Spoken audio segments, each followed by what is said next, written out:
श्रीमद कुंज विहारणे नमः। श्री स्वामी हरिदास विजयतीतराम। किसी अबोध बच्चे के एक जहरीला फोड़ा हो जाए और उसे बड़ी असहनीय वेदना हो। उस बच्चे की मां ने डॉक्टर को दिखाया और डॉक्टर ने कहा कि इसमें चीरा लगा दिया जाएगा तो यह जल्दी ठीक हो जाएगा, अन्यथा इस फोड़े का विष पूरे शरीर में फैलने की संभावना है। तो मां क्या करती है? मां अपने बच्चे का हित समझकर चीरा लगवाना स्वीकार कर लेती है और डॉक्टर चीरा लगाने लगते हैं। उस समय वह अबोध बच्चा शल्य क्रिया की वेदना से व्यथित होकर जोर जोर से रोता है और शल्य क्रिया करवाने वाली अपनी मां को प्रत्यक्ष शत्रु समझकर बुरा भला भी कहता है।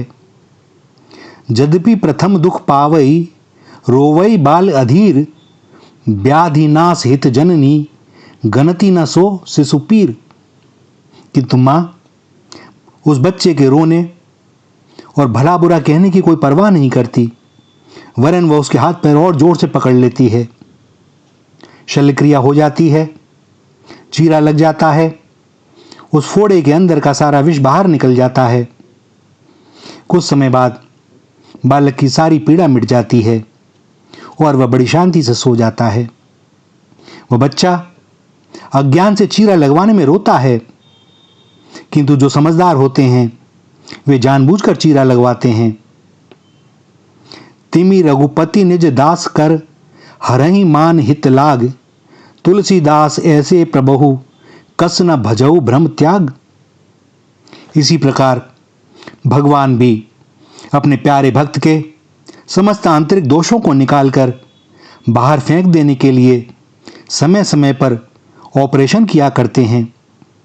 उस समय उस भक्त के सांसारिक संकटों का कोई पारावार नहीं रहता, परंतु इस सारी लीला में कारण उनका एक ही होता है, अपने भक्त की हित कामना।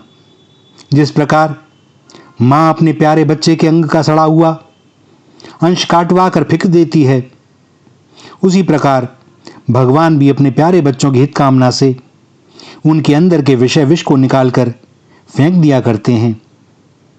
ऐसी अवस्था में विश्वासी भक्तों को तो आनंद होता है, किंतु जो विषयासक्त अज्ञानी होते हैं वे रोते हैं, चिल्लाते हैं।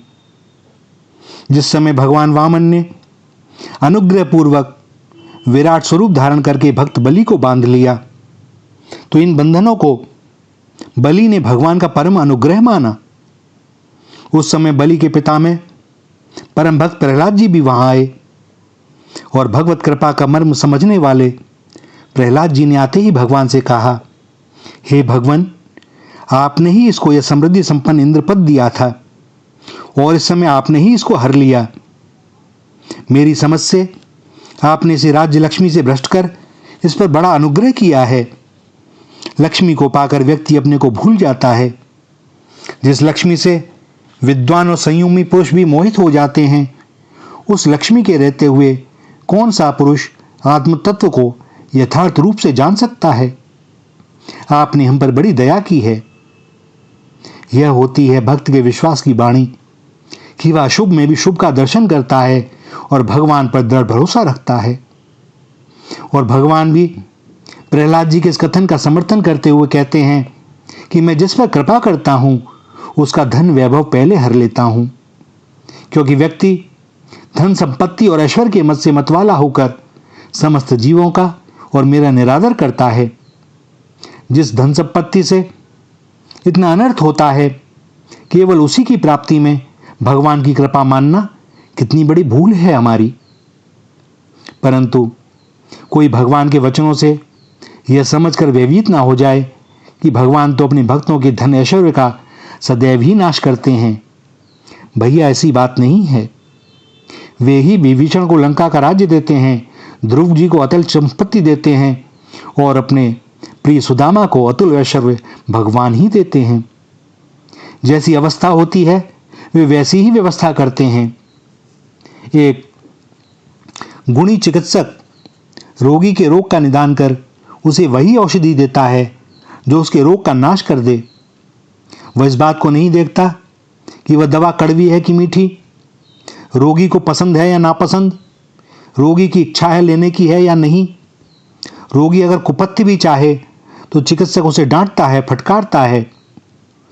उसके मन की स्थिति और उसकी अनुकूलता की कोई परवाह नहीं करता।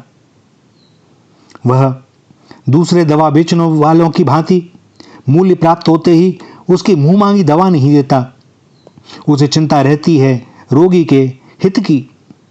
उनका उद्देश्य होता है रोग का समूल नाश कर देना। इसी प्रकार भगवान भी अपने भक्तों में से जिसका जैसा रोग देखते हैं, जैसी रोग की अवस्था होती है, उसी के अनुसार उसके लिए औषधि की व्यवस्था करते हैं। वे अन्य देवताओं की भांति मुंह मांगा वरदान नहीं देते। व्यक्ति की इच्छा क्या है इसकी परवाह नहीं करते, वरन बहुत बार तो वे उसके मन के सर्वथा विपरीत कर देते हैं। भक्तराज नारद ने एक बार माया से मोहित होकर विवाह करना चाहा, भगवान से प्रार्थना भी की, किंतु भगवान जानते थे कि इससे इनका अहित होगा। यह भवरोगी के लिए कुपथ्य है, इसलिए नारद जी का विवाह नहीं होने दिया। नारद जी को क्रोध आ गया, भगवान को बुरा भला कहा, शाप भी दे दिया। भगवान ने अपने भक्त के शाप को ग्रहण कर लिया, परंतु कर्तव्यच्युत नहीं होने दिया। रोग मुक्त होने के बाद व्यक्ति जब अपने बल को प्राप्त कर लेता है, उसे सब कुछ खाने पीने का अधिकार मिल जाता है।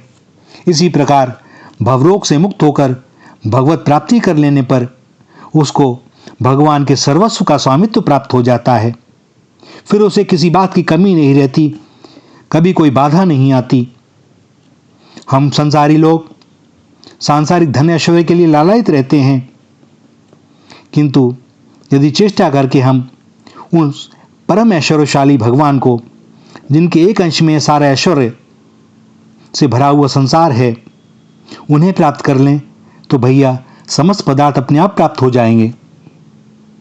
किसी बच्चे को, किसी व्यक्ति को कोई सेठ या राजा गोद ले ले तो वह स्वतः ही उसका अधिकारी हो गया, उसकी सारी संपत्ति का।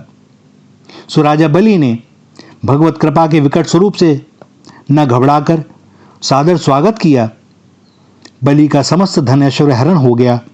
अग्नि परीक्षा हुई और बलि जी उस परीक्षा में उत्तीर्ण हुए और भगवान ने भक्त बलि को एक रमणीय और समृद्धि संपन्न सुतल लोक का राज्य दिया, जिसकी देवता भी अभिलाषा करते हैं, जहां पर भगवत कृपा से कोई भी आदि व्याधि, भ्रांति, तंद्रा, पराभव और किसी भी प्रकार का भौतिक उपद्रव होता ही नहीं।